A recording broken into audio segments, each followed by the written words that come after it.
सुनवाई हुई। Supreme court ने दोबारा परीक्षा की मांग को खारिज कर दिया। सुप्रीम कोर्ट ने एनटीए को फटकार लगाते हुए ढुलमुल नीति की आलोचना की। सुप्रीम कोर्ट ने पेपर लीक रोकने के निर्देश दिए। सुप्रीम कोर्ट ने कहा कि एनटीए स्टोरेज के लिए स्टैंडर्ड ऑपरेटिंग प्रोसीजर तैयार करे।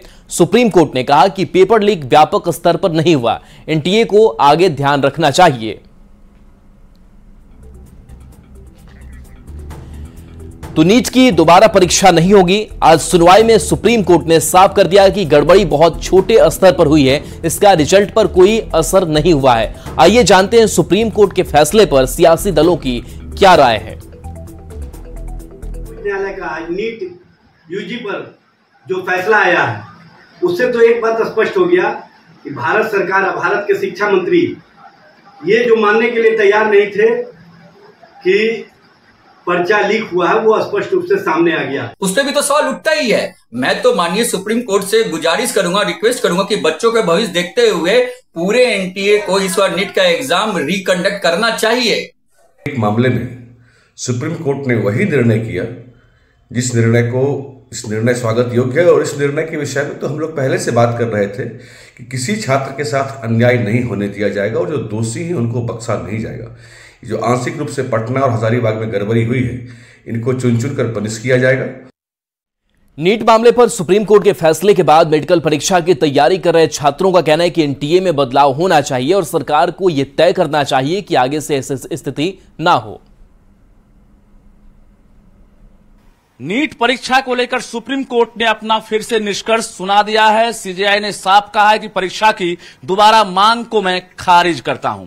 ऐसे में छात्र छात्राएं क्या सोचते हैं, इस बाबत हम पहुंचे हैं पटना के गोल्ड सेंटर पर, जहां पर बड़ी संख्या में इस वक्त स्टूडेंट्स मौजूद हैं जिन्होंने इम्तिहान दिया था और बड़ी उम्मीद थी कि कुछ न कुछ फैसला आएगा।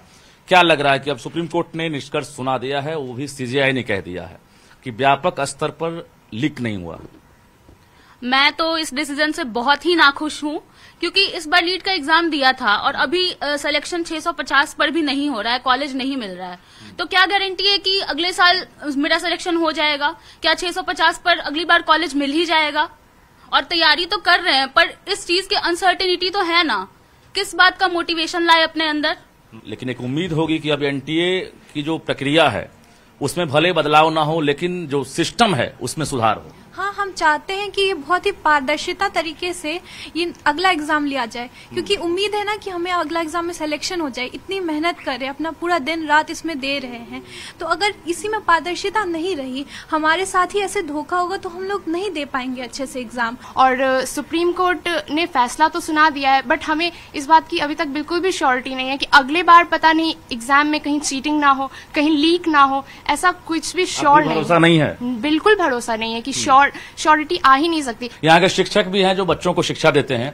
क्या लग रहा है कि अब सुप्रीम कोर्ट ने जिस प्रकार से कहा है कि दोबारा परीक्षा की मांग को खारिज करता हूं, क्या कहें? सर, एक्चुअली क्या है कि सुप्रीम कोर्ट का निर्णय सर्वोपरि है और उन्होंने जिन भी तथ्यों को ध्यान में रखकर ये आदेश दिया है, हम लोग उनको मानते हैं। और एक देखा जाता है कि हर साल अगर आप देखेंगे पिछले 4-5 साल के कट ऑफ में, तो 1000-1500 नंबर्स रैंक में वेरिएशन होता था। ज़्यादा से ज़्यादा 3000 रैंक तक देखा गया है, लेकिन 30,000 रैंक का वेरिएशन ये बिना किसी गड़बड़ी के संभव नहीं है। जो छात्राएं हैं या छात्र हैं वो साफ तौर से कह रहे हैं कि हमें एनटीए पर अब जरा भी भरोसा नहीं। कैमरामैन दीपक के साथ रजनीश कुमार, न्यूज़ 18 पटना। मुजफ्फरपुर की आरुषि की महाराष्ट्र के सतारा में उसके बॉयफ्रेंड ने चौथी मंजिल से फेंककर हत्या कर दी। आरुषि के पिता मुजफ्फरपुर के बेहद चर्चित डॉक्टर हैं। आरुषि का हत्यारा उसका बॉयफ्रेंड हरियाणा के सोनीपत का रहने वाला ध्रुव छिक्का है, जिसे पुलिस ने गिरफ्तार कर लिया है। इस घटना के बाद मुजफ्फरपुर में आरुषि के घर पर मातम पसरा हुआ है। मुजफ्फरपुर से संवाददाता प्रियांक सौरभ की ये रिपोर्ट देखिए। मुजफ्फरपुर के बेहद चर्चित डॉक्टर परिचात सौरभ की बेटी आरुषि मिश्रा की हत्या महाराष्ट्र के सतारा में हो गई है। उसकी छत से गिरने से मौत हुई है। हालांकि जो मामला सामने आया है उसे बताया जा रहा है कि आरुषि के बॉयफ्रेंड ने ही उसे छत से फेंका है, चौथी मंजिल से फेंक दिया है। इस मामले में आरोपी ध्रुव, जो कि हरियाणा का रहने वाला है, उसकी गिरफ्तारी हो चुकी है। बहुत ही फेमस डॉक्टर हैं, उनकी बेटी है आरुषि मिश्रा मेडिकल की पढ़ाई कर रही थी, काफ़ी होनहार थी, महाराष्ट्र के सतारा में रह रही थी, लेकिन उसकी वहाँ पर हत्या हो गई है। परिवार के लोग जो है काफ़ी गमगीन हैं, आसपास के लोग भी काफ़ी दुखी हैं इस घटना को लेकर, क्योंकि कहीं ना कहीं जो आरुषि यहीं पली बढ़ी, यहाँ उसका जन्म हुआ, यहाँ से बड़े सपने लेकर मेडिकल की पढ़ाई के लिए वहाँ पर गई थी, लेकिन वहाँ पर उसकी हत्या हुई है। तो दोनों के बीच में झगड़ा हुआ था, जिसके बाद जो है उसने चौथी मंजिल से जो आरुषि मिश्रा है उसको फेंक दिया था, जिससे उसकी दर्दनाक मौत हो गई थी। देर रात आरुषि का शव यहाँ पर लाया गया था, उसके बाद उसके अंतिम संस्कार के लिए परिजन गए हैं। फिलहाल परिवार के लोग कुछ भी बताने से इनकार कर रहे हैं। मुजफ्फरपुर से न्यूज 18 के लिए प्रियांक सौरभ।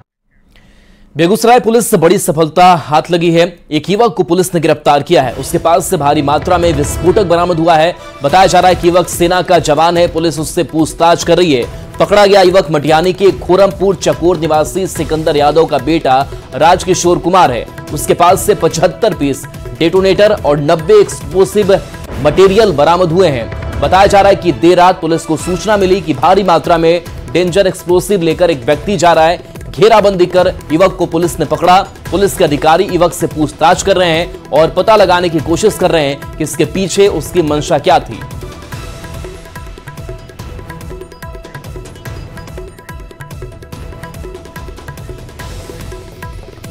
अब खबर शराब तस्करों के खिलाफ पुलिस के एक्शन की। पटना जिले की मनेर पुलिस ने 84 गांव में शराब माफिया के खिलाफ अभियान चलाया। इस दौरान पुलिस ने 10 से ज्यादा शराब की भट्टियों को ध्वस्त किया। साथ ही 50,000 लीटर बन रही शराब को नष्ट किया। पुलिस ने मौके से 70 कार्टन बियर भी बरामद की है। पुलिस की छापेमारी की सूचना मिलते ही शराब माफिया मौके से फरार हो गए। पटना के गंगा और सोन नदी के किनारे बसे इन इलाकों में पुलिस अक्सर शराब माफिया के खिलाफ कार्रवाई करती है, लेकिन फिर शराब का अवैध का कारोबार यहां शुरू हो जाता है। पुलिस का दावा है कि इलाके में शराब माफिया के खिलाफ एक्शन लगातार जारी रहेगा।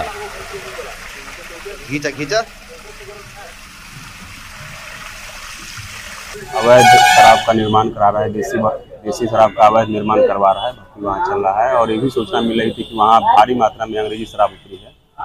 तो हम लोग एक टीम गठित करके विशेष छापामारी कल उसके आलोक में किए थे। वहाँ पर लगभग 8 से 10 भट्टी को नष्ट किए हैं और कुछ कच्चा माल देसी शराब का नष्ट किए। और वहीं से छापामारी के क्रम में 84 में ही 70 कार्टून बियर जो है सुबर कंपनी का 70 कार्टून बियर बरामद हुई है, जो 840 लीटर होता है। और हम लोग शराब माफिया की पहचान करके अग्रसर कार्रवाई कर रहे हैं। भूत प्रेत की कहानी आपने कई बार सुनी होगी, लेकिन बिहार के समस्तीपुर में जो भूत के नाम पर हुआ उसे देखकर आप हैरान रह जाएंगे। ये खबर आपको परेशान कर देगी। शिवाजीनगर प्रखंड के रहटौली पंचायत के महादलित टोला की घटना है, जहां गांव में लगे बिजली के ट्रांसफार्मर पर भूत प्रेत के साए की आशंका होने के बाद ग्रामीण पूजा पाठ में लग गए। ग्रामीणों ने भगत बुलाकर पूजा पाठ कराई। ट्रांसफार्मर के नजदीक एक भगवान की तस्वीर और प्रसाद, धूप, अगरबत्ती आदि चढ़ाए गए। दरअसल पिछले कई महीने से बिजली के ट्रांसफार्मर में आग लग जाती थी। गांव में बिजली सेवा ठप हो जा रही थी। इसके बाद बिजली मिस्त्री ने ट्रांसफार्मर पर भूत प्रेत के रहने की बात कह दी। फिर ग्रामीण ट्रांसफार्मर की पूजा पाठ में लग गए। भगत ने पूजा पाठ के बाद कहा, यह भूत का साया नहीं, जेई का खेल है। समस्या हमको लग रहा है करीब 3 महीना से। ये दलित मोहल्ला में एक ट्रांसफार्मर लगा हुआ है। इसमें दिन में लगभग हमको लगता है 3 से 4 बार आग लगता है। आग लगने के बाद यहाँ से हम लोग भी कई बार हम भी अपने मोबाइल से भी जेई साहब को और पावर हाउस में फ़ोन किए, लेकिन वहाँ से लाइन कटवा दिया जाता है, फिर मिस्त्री को भेजा जाता है। बार बार यही समस्या हो रहा है। खबर मुजफ्फरपुर से है, जहां रक्सा में तिरहुत नहर का तटबंध टूट गया। तटबंध टूटने के बाद वार्ड 13, 14, 15 और 16 के कई घरों में पानी भर गया है। लोगों का कहना है कि घर में पानी भर जाने से उन्हें काफी दिक्कत हो रही है। पीड़ित लोगों की शिकायत है कि अब तक उनकी किसी ने मदद नहीं की। हालांकि सीओ का कहना है कि नहर से पानी के बहाव को रोक दिया गया है। 8:30 बजे रात में टूट गया है बांध। हाँ, अच्छा, अचानक से पानी भरा? हाँ, अचानक से। हाँ। कैसे अभी रह रहे हैं? अब ऐसा ही रह रहा है, बिना खाए पीले ऐसे ही घूम रहे हैं। हाँ, कोई जिला प्रशासन के तरफ से सहयोग? कोई नहीं आया है। 9 बजे आया पानी, मेरा घर और सब दह गया, मेरे बच्चे का पढ़ाई लिखाई सब खत्म हो गया। अब क्या करेंगे सरकार, वही बताएंगे। हाँ, कितना दिक्कत हो गया? बहुत दिक्कत है। अचानक पानी आ गया जी। आते बढ़ रही 7 बजे अचानक से 8:30 कै बजे 8:30। अच्छा तो कैसे अभी कितना परेशानी हो रहा है? परेशानी बहुत है। परेशानी तो ऐसे न राते खैली नहीं खैली, अब ऐसे कथी कहूँ। अच्छा अभी तक कोई जिला प्रशासन की टीम उम आया जांच उच करने आया? ना कोई ना है। अब जो खबर दिखाने जा रहे हैं वो सोचने पर मजबूर कर देगी कि आज भी हमारे राज्य में बच्चे ऐसे पढ़ते हैं। ये तस्वीर पूर्वी चंपारण जिले के कोड़िया पंचायत के मिरियासी की है। यहाँ स्कूल का अपना भवन नहीं है। स्कूल खुले आसमान और पेड़ पौधों की छांव के नीचे चलता है। बच्चे डर के साए में पढ़ते हैं। शिक्षक का कहना है कि स्कूल भवन के लिए जमीन की मापी हुई, लेकिन उस जमीन को लेकर विवाद चल रहा है। बाहर डर भी लगता है, बाहर बैठ के पढ़ाई करते? जी बहुत डर लगता है। क्या किससे डर लगता है? पेड़ पौधे से, बिजली से। अब मैंने अब चाह रहे हो कि अपना स्कूल का अपना स्कूल हो जाए ना? जी। हाथी से और बिजली गिर जाएगा। तो अपना स्कूल नहीं है अब? बन रहा है। डर तो लगता है सर, लेकिन अब विभाग के द्वारा हमको सरकारी जमीन मुहैया भी करा दिया गया है।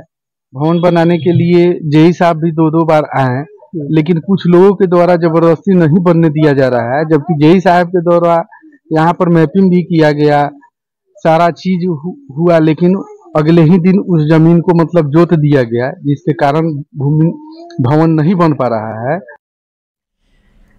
न्यूज 18 की खबर का बड़ा असर हुआ है। आज 1.5 घंटे की देरी से शिक्षकों की काउंसलिंग शुरू हुई। न्यूज 18 पर खबर दिखाए जाने के बाद आधार का सर्वर ठीक हुआ और काउंसलिंग फिर से शुरू हो पाई। तो सक्षमता पास शिक्षकों की काउंसलिंग आज की जा रही थी, लेकिन ऐसे में बताया जा रहा है कि 1.5 घंटे की देरी से शिक्षकों की काउंसलिंग शुरू हुई। हमने इस खबर को प्रमुखता से दिखाया और उसके बाद से आधार का सर्वर ठीक किया गया और काउंसलिंग शुरू हो पाई। एक बार फिर से न्यूज 18 की खबर का बड़ा असर हुआ है और शिक्षकों की काउंसलिंग शुरू हो चुकी है। यानी सक्षमता पास शिक्षक लगातार 1.5 घंटे तक डीआरसीसी काउंटर पर इंतजार कर रहे थे। कहा जा रहा था आधार का सर्वर डाउन है और इसी वजह से +2 स्कूल के शिक्षक जो हैं लगातार कतार में रहे। न्यूज 18 पर प्रमुखता से खबर दिखाए जाने के बाद शिक्षा विभाग ने संज्ञान लिया और UIDAI के अधिकारियों से संपर्क साधने के बाद राज्य भर में सर्वर ठीक कराने के बाद काउंसलिंग प्रक्रिया शुरू करा दी गई है। तो देख सकते हैं कतार फिर से लग चुके हैं, कतार में शिक्षक, और इसके साथ साथ जो शिक्षक काउंसलिंग करा लिए हैं वो अब बाहर निकल रहे हैं। जरा बातचीत करते हैं, कितने देर तक आपको वेट करना पड़ा? सर मैं 10 बजे 10:30 बजे से स्लॉट था और मैं 10 बजे आ गई थी। उसके बाद 1.5-2 नंबर 12 बजे के बाद दूसरा स्लॉट चालू हुआ। 1.5 घंटा लेट हुई है। अभी हमको रिसीविंग मिला है। ये काउंसलिंग हो गई आपकी? हाँ हो गई। कितनी राहत मिली? अब सुकून मिल रहा है कुछ। न्यूज 18 पर खबर दिखाई जाने के बाद लग रहा है कि एक्शन हुआ? हाँ एक्शन हुआ है। मेरा काउंसलिंग हो चुका है और मैं प्राप्त कर चुका हूं। तो आपके प्रयास से सर्वर आप मेरे भाग्य से अच्छा हो गया और मुझे ज्यादा इंतजार नहीं करना पड़ा। बिल्कुल। तो खबर दिखाए जाने के बाद निश्चित रूप से शिक्षा विभाग ने संज्ञान लिया है और जो शिक्षक हैं अब काउंसलिंग करा पा रहे हैं। राज्य भर में 38 जिले में डीआरसीसी काउंटर पर इसी प्रकार से स्लॉट वाइज और तिथिवार काउंसलिंग प्रक्रिया लगातार जारी है। ऐसे में सभी डीआरसीसी सेंटर पर इसी प्रकार से अगर तकनीकी समस्या हो रही है तो शिक्षकों को परेशानी होने लगती है। कैमरामैन दीपक के साथ रजनीश कुमार, न्यूज 18 पटना। पटना में डेंगू के बढ़ते मामले को लेकर नालंदा मेडिकल कॉलेज और अस्पताल अलर्ट है। यहां डेंगू को लेकर 40 बेड का अलग से वार्ड तैयार किया गया है। मरीजों को कोई दिक्कत ना हो इसकी पूरी व्यवस्था की गई है। एनएमसीएच में डेंगू के मरीजों को लेकर की गई तैयारी का जायजा लिया न्यूज 18 संवाददाता रजनीश कुमार ने। डेंगू को लेकर स्वास्थ्य विभाग के अलर्ट के बाद मेडिकल कॉलेज पूरी तरह से तैयार है। एनएमसीएच की अगर बात करेंगे, यहां पर मरीज भर्ती भी होने लगे हैं क्योंकि राजधानी पटना में मरीजों का आंकड़ा भी बढ़ने लगा है। बीते 24 घंटे में पटना जिले में अब तक 9 मरीजों में डेंगू की पुष्टि हुई है, जबकि राज्य भर में 24 नए मरीज मिले हैं। ऐसे में एनएमसीएच में 20 महिला और 20 पुरुष के लिए अलग से बेड लगा दिए गए हैं, अलग अलग वार्ड भी तैयार करा दिए गए हैं। क्या कहेंगे, जो अलर्ट किया गया अस्पतालों को, किस प्रकार की व्यवस्था? नालंदा चिकित्सा महाविद्यालय में 20 बेड मेल्स के लिए और 20 बेड जो है महिलाओं के लिए वो सुरक्षित कर दिया गया है और हर तरह की दवाइयां डेंगू के मरीजों के लिए उपलब्ध है। हमारे यहाँ प्लेटलेट और ब्लड की प्रचुर व्यवस्था है हमारे ब्लड बैंक में और किसी भी तरह की अगर जरूरत होगी तो उसको हम लोग तुरंत उसका समाधान करेंगे। सारे व्यवस्था करवा रहे हैं, दवाइयों का इंतजाम है, हम लोग 24 घंटे यहाँ पर तैनात रहते हैं। कितने मरीज टोटल एडमिट हो गए अभी तक? अभी तक करीब 4, तो अभी करीब 6-7 एडमिट हो चुके हैं अभी तक। विकट परिस्थितियों से निपटने के लिए आप लोग तैयार हैं पूरी तरह से? जी, बाकी सारा इंतजाम हो गया है, सारे पेशेंट का अच्छे से इलाज हो रहा है। 24 घंटा डॉक्टर एक यहाँ पे ड्यूटी पे रहते, सिस्टर भी 24 घंटा ड्यूटी पे रहते। सारे लोग मरीज को जो भी दिक्कत है तुरंत उसको हैंडल किया जाता है। मरीज है उनसे ही बात कर लेते हैं। कब एडमिट हुए आप? 30 तारीख। 30 तारीख को। कोई परेशानी? नहीं, अभी कोई परेशानी नहीं। डॉक्टर आते हैं? हाँ, डॉक्टर आते हैं। डेंगू मच्छर जो है काफी खतरनाक हो सकता है और एडिस जो मॉस्किटो है एक तरह से आपके लिए जानलेवा भी साबित हो सकता है। ऐसे में डॉक्टर भी अपील कर रहे हैं और आपको भी पूरी तरह से सचेत और सावधान रहने की जरूरत है। कैमरामैन दीपक के साथ रजनीश कुमार, न्यूज 18 पटना। सिवान में नीलगाय से लोग परेशान हैं। ये तस्वीर आंदर प्रखंड के कर्णपुरा गांव की है, जहां झुंड से निकलकर नीलगाय किसानों के फसल को बर्बाद कर रही हैं। अब किसान इन नीलगायों को मारने की मांग करने लगे हैं। बिहार सरकार ने नीलगाय और जंगली सुअर के कारण फसलों को होने वाले नुकसान को लेकर इन पशुओं को मारने की अनुमति दे दी है। पर्यावरण, वन और जलवायु परिवर्तन विभाग ने 13 पेशेवर शूटर की मदद से इन्हें गोली मारने का आदेश दिया है। राज्य के पर्यावरण, वन एवं जलवायु परिवर्तन मंत्री प्रेम कुमार और कृषि मंत्री मंगल पांडे की अध्यक्षता में हुई बैठक के दौरान राज्य में नीलगायों और जंगली सुअरों को मारने की अनुमति देने का निर्णय लिया गया है। बिहार के 34 जिलों में नीलगाय और 30 जिलों में जंगली सुअर के कारण फसल को भारी नुकसान हो रहा है। बड़ी मात्रा में ये शिकायत मिलती है कि जो जंगली सुअर है और घोरपरास है उनके कारण खेती को बहुत नुकसान हो रहा है और ये जब खेती बढ़ रही होती है तो ये खेतों में जाते हैं और पूरे फसल को बर्बाद कर देते हैं। इसी संदर्भ में अभी कुछ दिन पूर्व कृषि विभाग और वन एवं पर्यावरण विभाग और पंचायती राज विभाग ने मिलकर संयुक्त बैठक की और पूर्व का जो लिया हुआ निर्णय है जिसके बारे में हमेशा किसान चिंता व्यक्त करते हैं, तो किसानों की चिंता के आलोक में वह बैठक किया गया और किस प्रकार से राज्य में घोरपड़ासों की और जंगली सुअरों की संख्या घटाई जाए उस संदर्भ में आवश्यक कार्रवाई करने के निर्देश दिए। सिवान में मौसम का मिजाज बदला हुआ है। बादल छाए हुए हैं और तेज हवा चल रही है। यहाँ के लोग झमाझम बारिश का इंतजार कर रहे हैं। इस साल अब तक औसत से कम बारिश हुई है। मिस्र गर्मी की चपेट में था तो वहीं उमस भरी गर्मी से लोग परेशान थे। ऐसे में आज और कल हुई हल्की बारिश, आसमान में काले काले बादल, तेज हवा से लोगों को राहत मिली है। यह तस्वीर आप देख सकते हैं, आसमान में काले काले बादल छाए हुए हैं तो वहीं तेज हवा है। आप देख सकते हैं पेड़ की टहनियाँ हिल रही है। ऐसे में अब लोगों को उमस भरी गर्मी से थोड़ी राहत मिली है। हमारे साथ कुछ लोग हैं, जाने की कोशिश करेंगे। क्या कहेंगे? यहाँ पे जो है बहुत बढ़िया मौसम है, बहुत बढ़िया बादल भी छाया हुआ है और हवा खूब तेज है, गर्मी से बहुत राहत है। तेज हवा है, वही मौसम सुहाना हुआ है जिस कारण लोगों को उमस भरी गर्मी से राहत मिली है, लेकिन अभी भी लोगों को बारिश का इंतजार है। मृत्युंजय सिंह, न्यूज 18 सिवान। पटना के 25 साई भक्तों ने बाबा के दरबार में अनोखी श्रद्धा अर्पित की। इन भक्तों ने शिरडी में करीब 3 घंटे की मेहनत से फूलों से रंगोली बनाई है।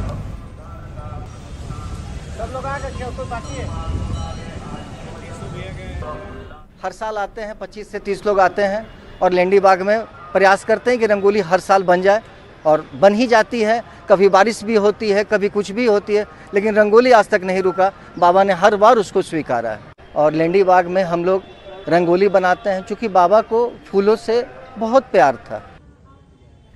पटना के बिहार म्यूजियम में मिथिला पेंटिंग प्रशिक्षण शिविर का आयोजन किया गया है। इस शिविर में मिथिला पेंटिंग सीखने के लिए बिहार ही नहीं दूसरे राज्यों से लोग पहुंचे हुए हैं। इसका जायजा लिया न्यूज 18 संवाददाता विनीता मिश्रा ने।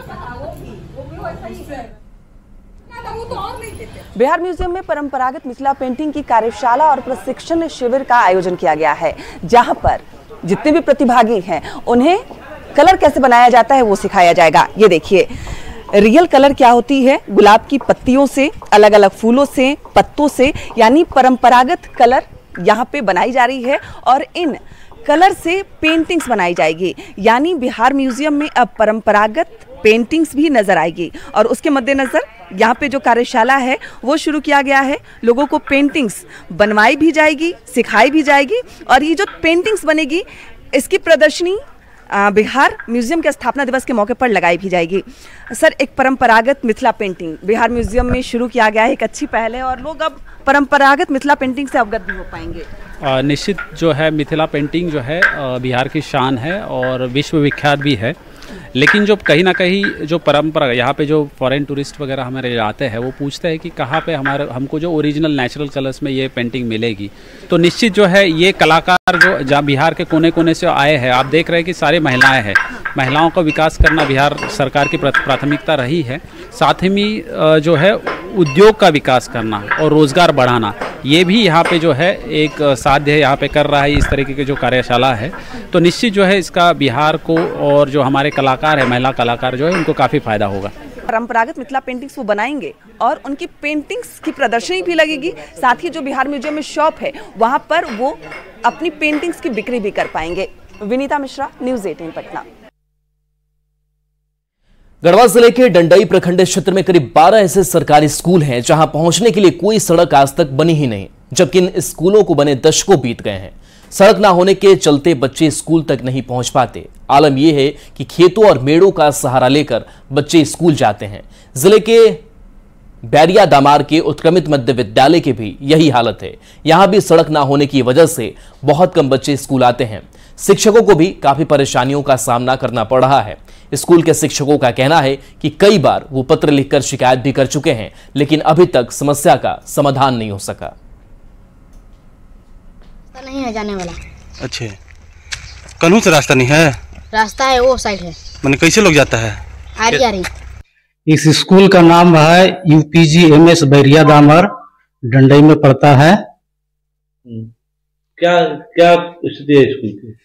स्कूल की स्थिति में यहाँ का जो रास्ता है यह सबसे मेजर प्रॉब्लम है और हमारे यहाँ बच्चों की नामांकन है 257। रास्ता के वजह से यहाँ पर उपस्थित। और चलिए न्यूज़ 18 बिहार झारखंड पर खबरें आपके लिए लगातार जारी हैं।